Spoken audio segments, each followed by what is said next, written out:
What's going on, college basketball fans? It's your man, Stephen Bardo, coming at you with another edition of Bardo's Breakdown. Happy Valentine's Day to everyone out there. Hope you guys are enjoying the Valentine's Day holiday. Hope all the ladies get all the flowers you want, the chocolates and the cars and all that good stuff. Whatever floats your boat, knock it out. We are really coming down the stretch of the Big Ten Conference regular season. A lot of teams have 6 games left. It was kind of a difference in the schedule this past week because there were some games jammed in due to some COVID postponements early in the season. And I think the biggest surprise to me was that Michigan blew out Purdue. And I think Purdue was a little bit tired because they played 3 games this past week and got kind of a Michigan game shoved right in the middle of the week, and they looked susceptible. I mean, they blasted Illinois. They had their best game of arguably of the Big Ten Conference slate was their win against Illinois at home. They came back Thursday and got blasted by Michigan, and then they have to hold on to the very end for a 1-point victory over Maryland. So we'll get into all that, but just to give you a sense of what's going on and why things are changing coming down the stretch, because some games have been added. So it really kind of throws a monkey wrench into the schedule a little bit, and teams have to overcome this, and let's see how they do. So the power rankings, Big Ten power rankings this week, Illinois still in first place, no shame in their loss at Purdue. And then they hold on to win at home versus Northwestern. They were in control early and then kind of struggled down the stretch. But Illinois is number 1 this week. Number 2 is Purdue. Only reason I have Purdue at number 2 is they had a 24-point loss at Michigan. Michigan's playing better, but Michigan has been inconsistent. And I don't know that anyone saw that one coming outside of the fact that it was added added late to the schedule, like within a week. I think it was added last week. And so an already busy, tired Purdue team has to get shoved another quality Big Ten opponent in there in Michigan, and I just don't think they had any legs. So they lost by 24 at Michigan. They come home and barely hold on against a struggling Maryland team. 62-61, I believe, was the final score. Wisconsin comes in at 3rd. They probably would have been 2nd this week, but they had a tough home loss to all of a sudden red-hot Rutgers team. Rutgers went into the Gold Center and handled them. I believe they led that game for 34 of the 40 minutes. That's hard to do at the Kohl Center. So big ups to Rutgers. But Wisconsin comes in at number 3 this week, having a chance to right the ship this upcoming week. Ohio State comes at number 4. They're going to leapfrog Michigan State in my power rankings because although they lost at Rutgers, which Purdue has lost at Rutgers, multiple ranked teams have lost at Rutgers. There's no shame in that. But they had a big win on the road at Michigan to a suddenly resurgent Michigan ball club. So Ohio State has been a Big Ten contender that I know I haven't talked enough about. I know a lot of other Big Ten people. We talk about Ohio State. We know how dangerous they are, but they're just taking care of their business, plodding along. And right now, I believe they're 1 game out of first place. So Ohio State is poised to make a run for a Big Ten title. They come in at number 4. Number 5, Michigan State. They had a wonderful opportunity earlier in the week against Wisconsin. I was on the call of that. Wisconsin came in and dominated them from tip to finish. Wisconsin really looked good in their win at the Breslin Center. And then Michigan State comes back and they handle Indiana at home. But they still have that inconsistency that's been plaguing Michigan State from the point guard position. They started A.J. Hoggard, who ended up getting kicked out of the game because he got a couple technical fouls. It wasn't that he was being hot-hit or anything, but he was taunting, and he got into it with an Indiana player. That game, man, there was more chirping going on between Michigan State and Indiana than any Big Ten game I had seen up to that point. Those teams don't seem to like each other, and it showed. And A.J. Hoggard went out of the game, and Tyson Walker might have had his most impactful Big Ten game to date. Came in and hit some big threes, ran the show well, was really confident. So Michigan State comes in at number 5 this week. The surprising Rutgers Scarlet Knights are on the move, ladies and gentlemen. They had a tremendous week. They beat Ohio State at home. And then I mentioned earlier, they go on the road to get a win at Wisconsin. Now, all of a sudden, Rutgers is in the conversation for a at-large NCAA tournament bid. Before 2 weeks ago, Rutgers was an NIT team based on their resume and some tough non-conference losses that really knocked their resume down. But they're taking care of business, and they're rolling right now. So they come in at number 6. The Iowa Hawkeyes playing better. They're coming in at number 7 this week. They won 4 of their last 6 games.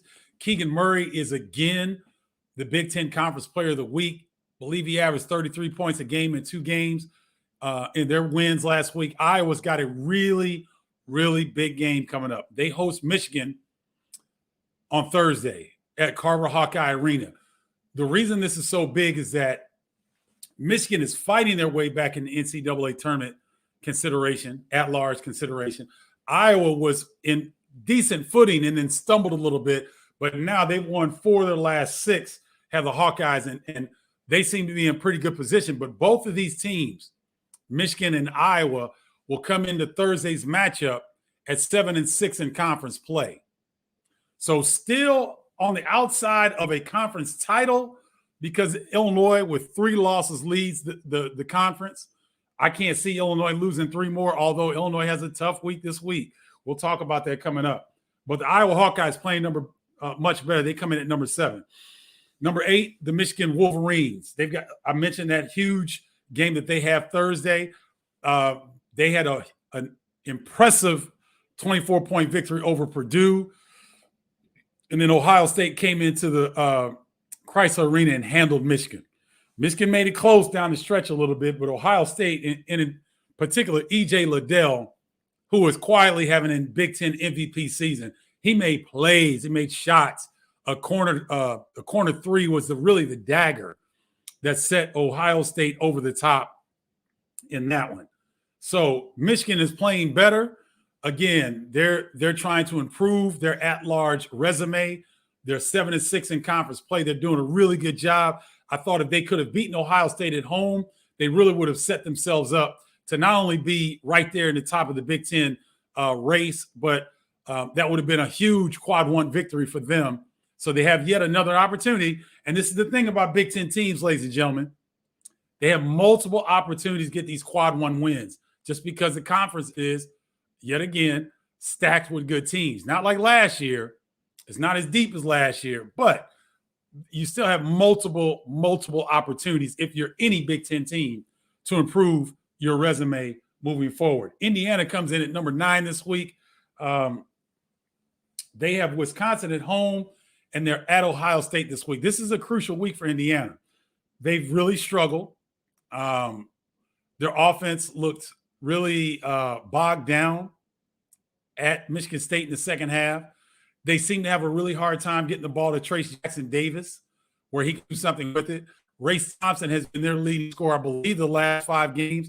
He's been outstanding, but they need Trace Jackson Davis to be that All-American every game down the stretch for Indiana to feel good about themselves going into Big Ten tournament conference, the Big Ten conference tournament, because you want to be able to the teams that are on the bubble, which the way that Indiana's playing lately, they could very well find themselves, if they can't get one of these 2 victories, if they lose at home to Wisconsin, or if they go on the road to Ohio State and lose, if they lose both of those games, their NCAA tournament resume takes a big hit. So they need to figure out what's going on. I know Rob Fennessy's plantar fasciitis injury has kept him out. That's really hurt because Rob was playing some of his best basketball before he got injured. So Indiana's going to have to find a way. They're going to have to keep Xavier Johnson's head in the game, young man. Xavier Johnson, when he's locked and loaded, he's really, really good. But part of opposing team strategies is to get under his skin, which is not hard to do. And he's yet to still learn that lesson because he picked up a dumbass foul, 35 feet away from the basket. I believe he had 2 fouls at the time, and Mike Woodson rolled the dice, left him in the game, and he's got his hand right on Tyson Walker trying to fight over a screen. And he's going over the screen 35 feet away from the bucket, ladies and gentlemen. Go under the screen so you don't have to make contact. You don't get your third foul and go out of the game. And then Indiana bogs down. So Xavier Johnson is always going to be the key. He's got to get that emotional equilibrium under control. Number 10, Northwestern, comes in at number 10 this week. They had a chance against Illinois. Down the stretch, they made it close, but Illinois was able to hang on.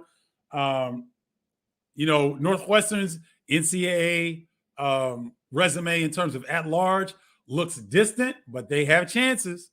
So we'll see if they can pull off a few upsets down the stretch to really put themselves in better position to where maybe they go into the Big Ten tournament and they might need one or two victories instead of needing to get to Saturday or Sunday's championship game, Saturday's semifinal round. Maybe if they can get a couple of upsets moving forward with 6 games remaining in conference play, they may not have to go and do the Herculean task of getting to the semifinals or the finals of the Big Ten Conference Tournament in order to get an at-large bid. Number 11, Penn State, they stay competitive in this conference. I tip my hat once again to first-year head coach Micah Shrewsbury doing an outstanding job. And, Seth Lundy, Sam Sessoms has been playing well as of late. Who am I thinking? John Harrah continues to do his thing, but Seth Lundy has really, really got to step up. And, Penn State's put themselves, if you look at their last 8 games, I believe 5 or 6 of them have been decided by 8 points or less. So they're right in ball games. They just got to have some stellar play down the stretch to convert some of those close losses into wins. Maryland comes in at 12. They've got Nebraska at home on Friday. Number 13, Minnesota had an impressive victory over Penn State a couple days ago, but really struggled because they just lacked up. And then Nebraska got their first Big Ten win last Wednesday over Minnesota. I was on that call. Nebraska looked very impressive coming out of the gate. They were high-flying. Trey McGowan, who is, again, Big Ten Freshman of the Week for the 3rd consecutive week, I believe. He caught 2 alley-oop dunks early in the game that got that Pinnacle Bank Arena crowd into it, and they were off and rolling there. So Big Ten power rankings, Illinois 1, Purdue 2, Wisconsin 3, Ohio State 4, Michigan State 5, Rutgers 6, Iowa 7, Michigan 8, Indiana 9, Northwestern 10, Penn State 11, Maryland 12, Minnesota 13, and Nebraska 14. Let's talk about the Big Ten teams this week. My Big Ten team of the week, the red-hot Rutgers Scarlet Knights. They had wins over Ohio State and at Wisconsin that now put them in the mix at the top of the Big Ten conference slate. They're 2 games behind first place in the loss column. I believe they're 9-5 right now. And they've got some very good opportunities coming up this week. But my Big Ten team of the week, the Rutgers Scarlet Knights, and Paul McCahey is playing his tail off. Is a setup. He was more known as a setup point guard that was always on triple-double watch because he's a really good setup assist guy. He does well on the glass from the wing position, but he's starting to score the ball a lot more consistently, and he takes a lot of pressure off Ron Harper Jr. and Geo Baker to have to score 20 points each and every night.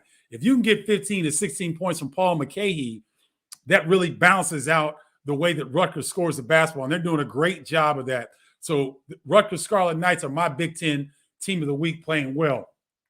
My Big Ten team that's really struggling, the Indiana Hoosiers. They have losses to Northwestern where 5 of their players were suspended in that game, and they go to Northwestern and lose by 8.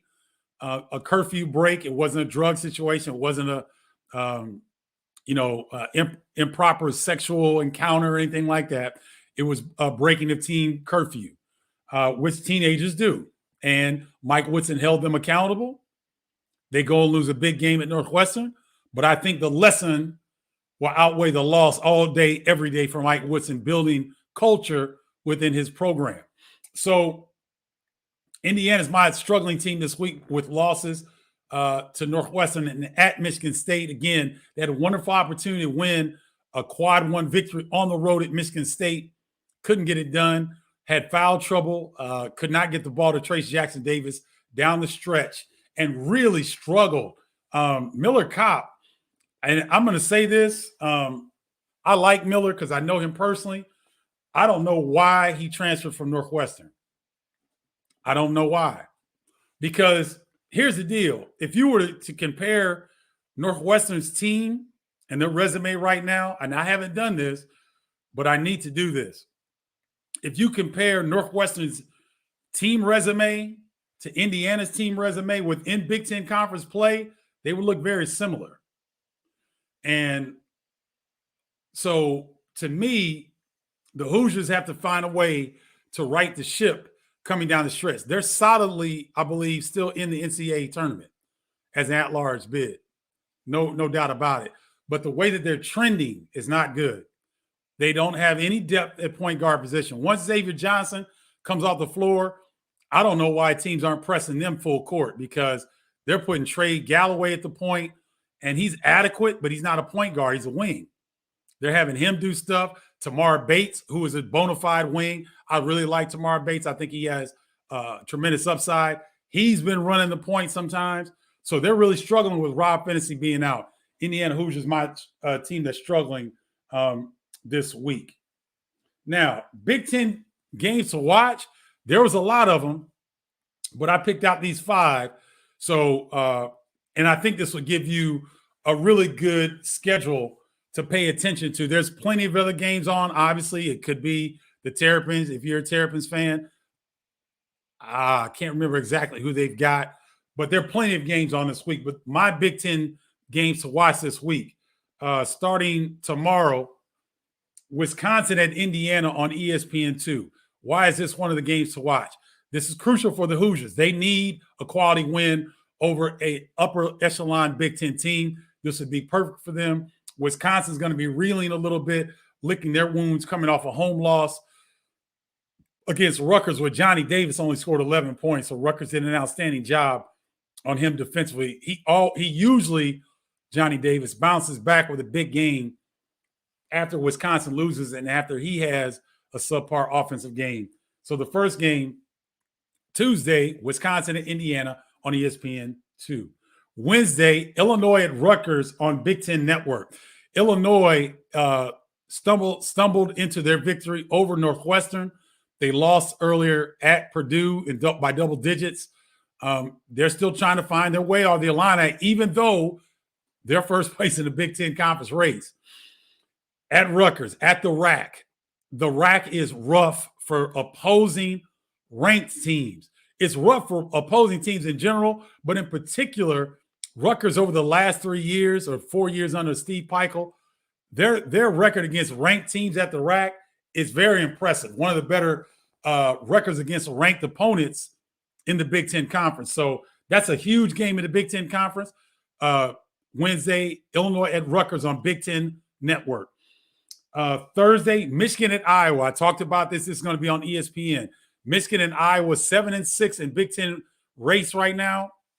They both want to stay on the upper echelon side of the Big Ten Conference race to avoid, dropping and playing some of those early games in the Big Ten Conference tournament.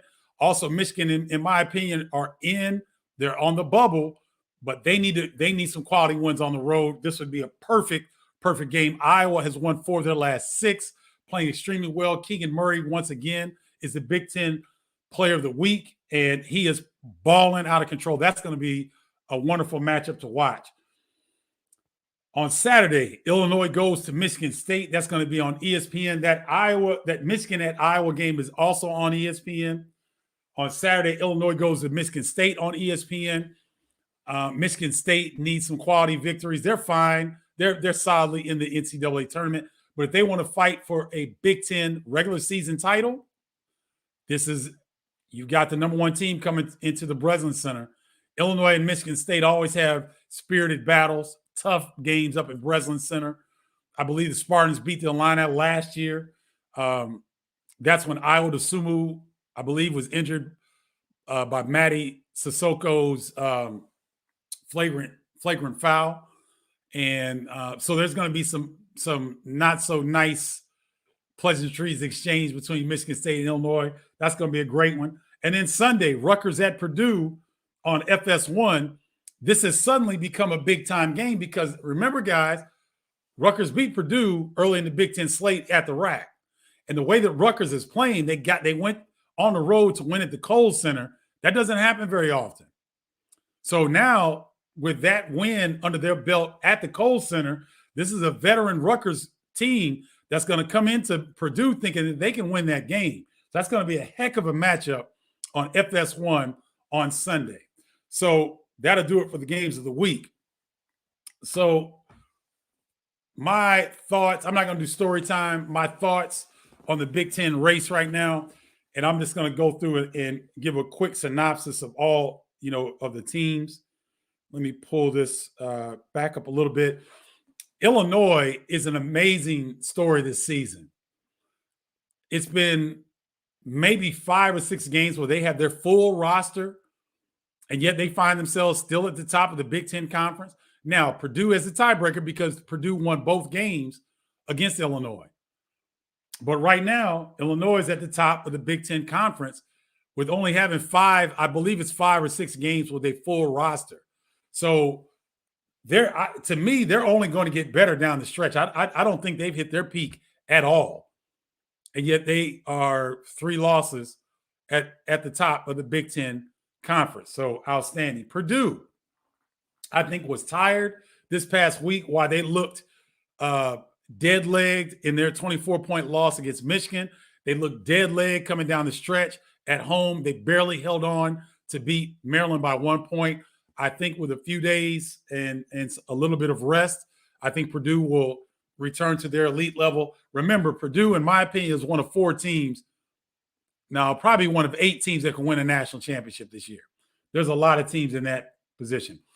Wisconsin, I think Wisconsin is a little tired as well. It's the dog days of college basketball. Everybody's tired. Everybody's battling injuries. Wisconsin doesn't have great depth, but they're starting to get if Bowman can give a little bit more, if Jacoby Neath can give a little bit more off the bench, they don't need much, but those guys can give them 8 to 10 minutes of productive offensive output and defensive output. That will really go well in terms of giving Brad Davison, Johnny Davis a quick blow. They don't need much, but they need a little bit more than what they're getting because they're really worn down. Ohio State is poised, ladies and gentlemen. I think they have one of the more favorable stretches to close out the Big Ten Conference slate. So Ohio State has done a great job. That win at Michigan really put them in position to be in the hunt for a Big Ten Conference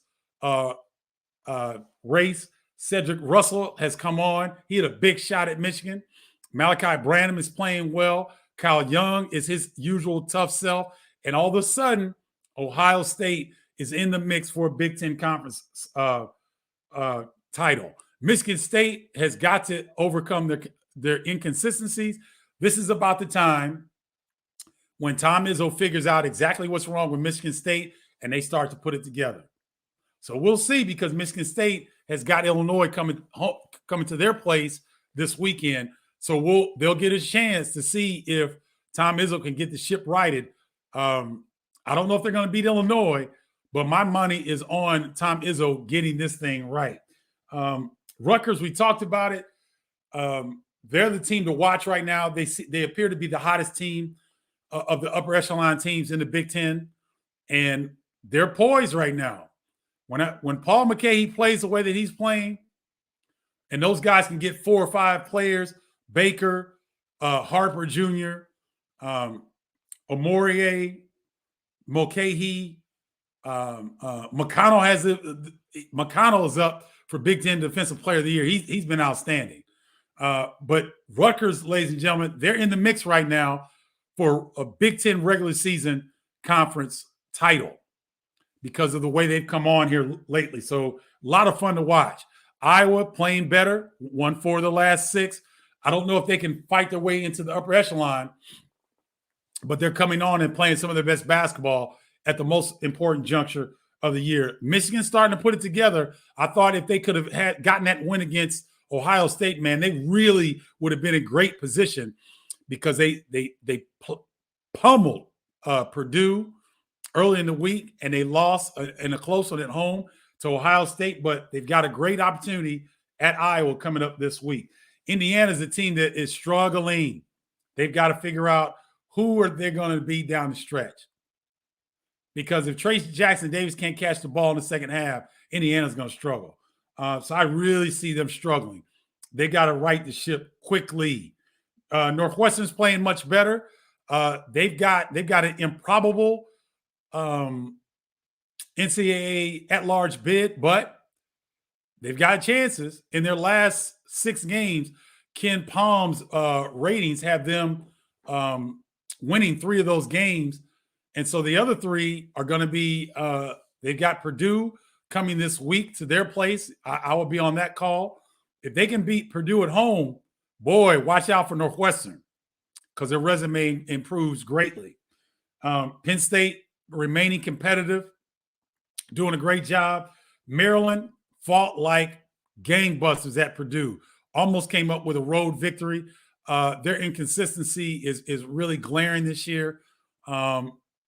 But Fats Russell, when he's on control down the stretch, gives Maryland to be difficult to contend with. Minnesota had a really good, impressive victory over Penn State at home.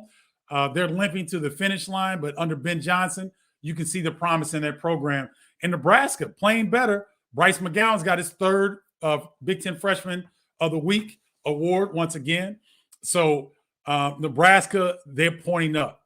So those are my thoughts. I'll come down and try to do some weekly breakdowns for the games, maybe some game previews of the games that I mentioned, and also maybe games that I'm on, like Purdue at Northwestern. I can give a pre-game update for that. So be on the lookout for that. Please leave your questions and comments. I'll come back and answer them.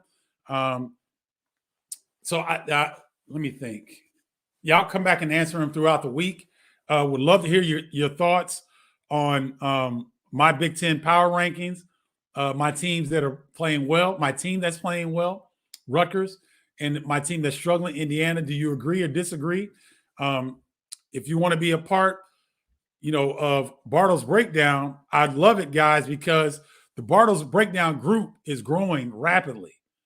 I believe we're over 900 college basketball fans are on that group.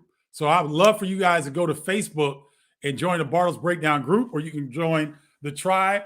Text me to 312-847-2739. I don't blow your phone up. I'm learning, so learn with me as I grow the text marketing piece of Bardo's Breakdown. If you want to stay on Facebook, like the page, Bardo's Breakdown page. That does that does well for me and the page, because what happens, the more people I get to like it, the algorithm of Facebook will send it out to more college basketball fans, and we can keep this robust conversation around college basketball healthy and thriving. We want new Big Ten and college basketball fans, because the more people we get, the more views we get, the better the discussion. So there's 3 ways. Text 312-847-2739. Go to Bardo's Breakdown page, like the page. That does wonders for the show and the algorithm and getting us out to other college basketball fans. Or go to Bardo's Breakdown group. Go to Bardo's Breakdown group, answer the 3 questions, and you're in. Very simple. It's growing rapidly, ladies and gentlemen. You don't want to be left out, because it's a lot of cool things inside of Bardo's Breakdown groups. All right. That'll do it for this edition of Bardo's Breakdown. Have a great Valentine's Day, everyone. I hope to hear from you. Please leave your comments, questions. Tell me I'm crazy, whatever. But thanks again for joining. Much love to you guys. Peace, y'all.